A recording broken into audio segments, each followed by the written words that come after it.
We've reviewed some of the different effects that are produced by opioid compounds in general. Now we need to review the more commonly used drugs to see what their advantages and disadvantages are relative to each other.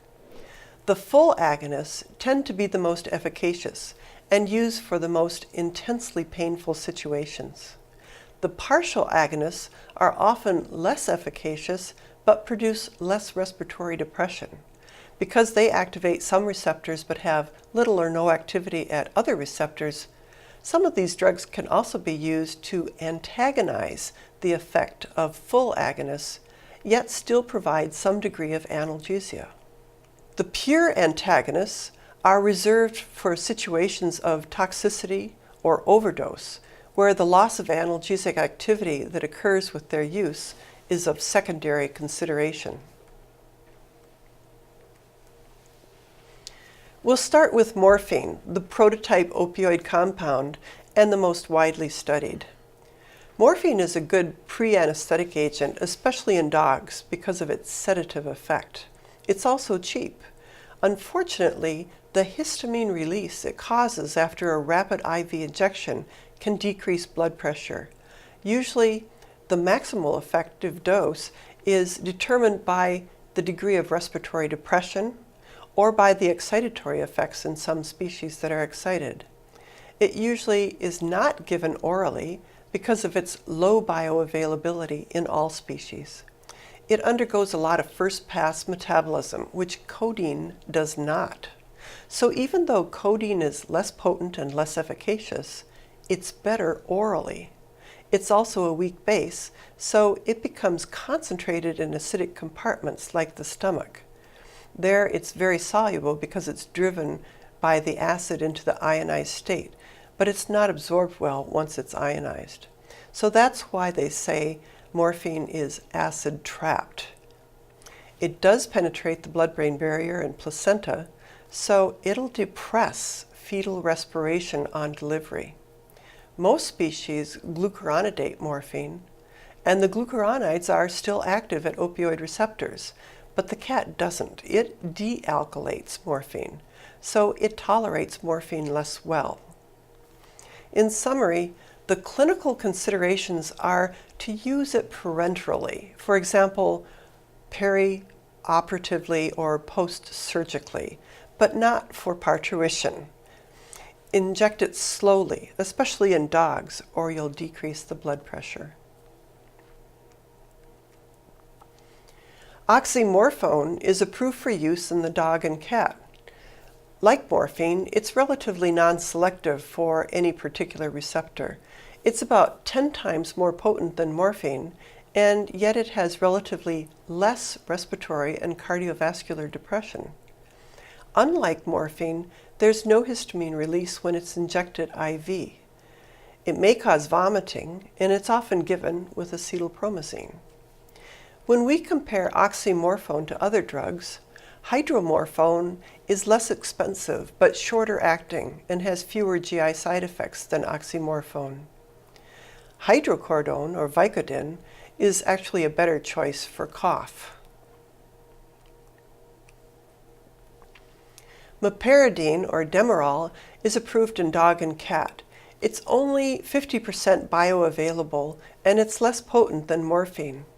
It stings when injected intramuscularly, but that's still the preferred route because otherwise you have histamine release when injected IV, and subcu injections actually irritate at the site of injection. The clinical use is primarily as a pre-anesthetic and not generally for pain control by itself. Hydromorphone, or Dilaudid, is approved in the dog and cat, but it decreases heart rate and blood pressure in the dog and causes hyperthermia in the cat. It's only 50% bioavailable, but it's 5 to 7 times more potent than morphine. There's no problem with histamine release, so it can be injected IM, IV, or sub-Q. It's short-acting, but less expensive and has fewer side effects than oxymorphone, for example. Fentanyl interacts primarily with mu opioid receptors. It has a fast onset and a short duration of action when injected. This is because of redistribution from the brain to the rest of the body where it's metabolized. Because of its short duration of action, it's most useful when applied cutaneously using a patch that allows the drug to continuously diffuse into the animal. It takes a while for the patch to reach its full effect, 6 to 24 hours. So if you can anticipate a painful procedure, apply it at least several hours earlier. Once on, it lasts for about 3 days. Disposal of the patch should be arranged for ahead of time, for example by recycling it at your clinic, so that the remainder of the drug, which is considerable in the patch, is not just tossed out. Fentanyl is a weak base, so hyperventilation, which decreases the PCO2, or any condition leading to alkalosis, that's a high pH, drives more of the fentanyl into an unionized or uncharged form. The uncharged form is more lipid soluble and penetrates into the brain better. So hyperventilation enhances fentanyl's activity.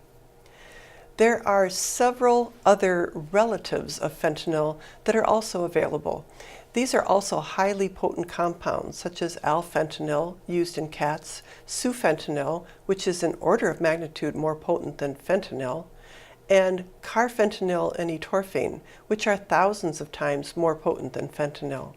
These last two compounds are primarily used in exotic species. And here we have etorphine, or M99.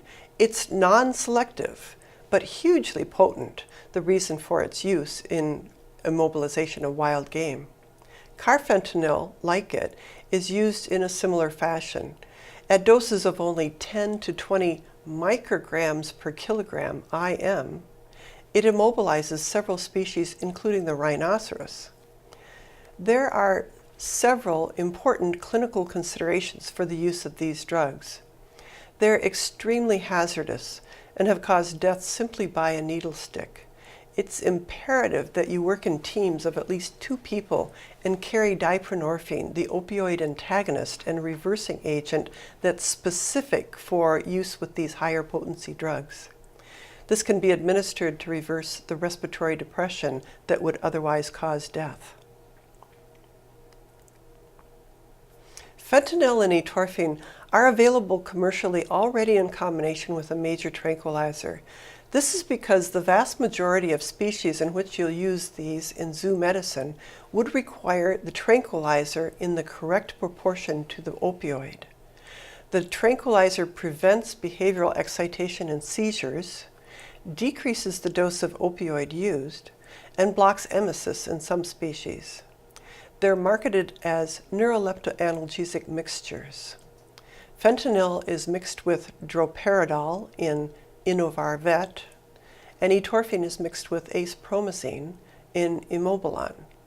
But you can also use fentanyl alone after injection of an appropriately high dose of, for example, xylazine in large animal medicine. Until this point, we've discussed drugs that are either mu-selective or non-selective, resulting in activation of the major opioid receptors. Butorphanol, or torbogesic, is different in that it has a high selectivity for kappa receptors and a low agonistic action at the mu site. It's potent, but slightly less efficacious, that is, its ceiling effect, than morphine. It's unique in that it produces much less excitation in cats than other opioids and can even be mildly sedative in feline. There are several things to consider for its clinical use. In dog or cat, it produces about 4 to 6 hours of analgesia. It's often used for colic in horses because it's especially good for visceral pain. It produces few respiratory, cardiovascular, or gastrointestinal effects compared to other full agonists. There are several drug combinations that are good, such as with xylazine, ketamine, and diazepam. Xylazine plus butorphanol provides a short-term anesthetic effect in small animals and standing surgery in the horse. Buprenorphine, or Bupenex, is a partial mu agonist and a kappa antagonist. It's approved in the dog and cat and can be used by an oral transmucosal delivery or injected IV or IM for perioperative pain. An epidural injection can also be used to produce 24 hours of pain relief.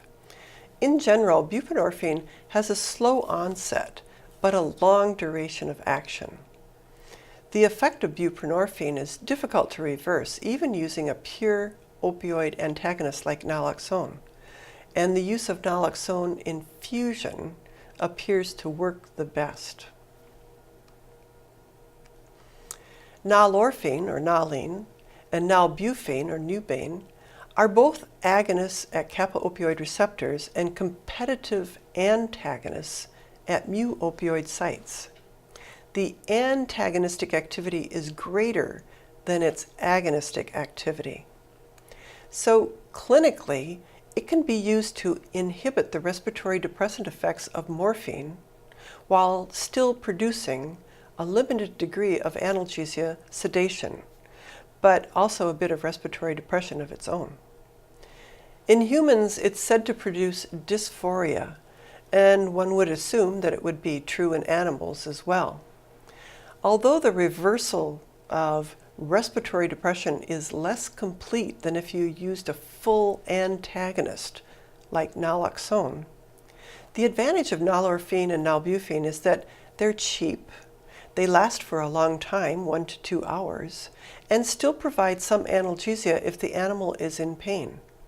Naloxone can't do these things. Naloxone is the classic non-selective opioid antagonist. It's approved in the dog but used widely in many species. It's the clinical counterpart to oxymorphone and looks very much like it, just as diprenorphine is the antagonist based on the structure of etorphine.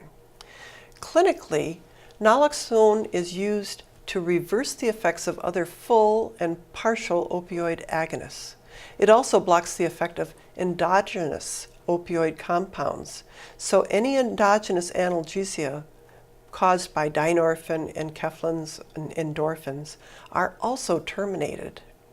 It has a rapid onset of action, but a very short duration of action, about 30 minutes.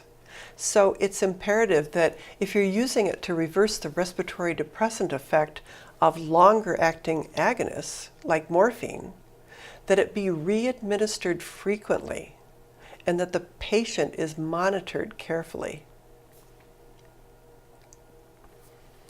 Methylnaltrexone is an opioid antagonist that has a quaternary ammonium structure.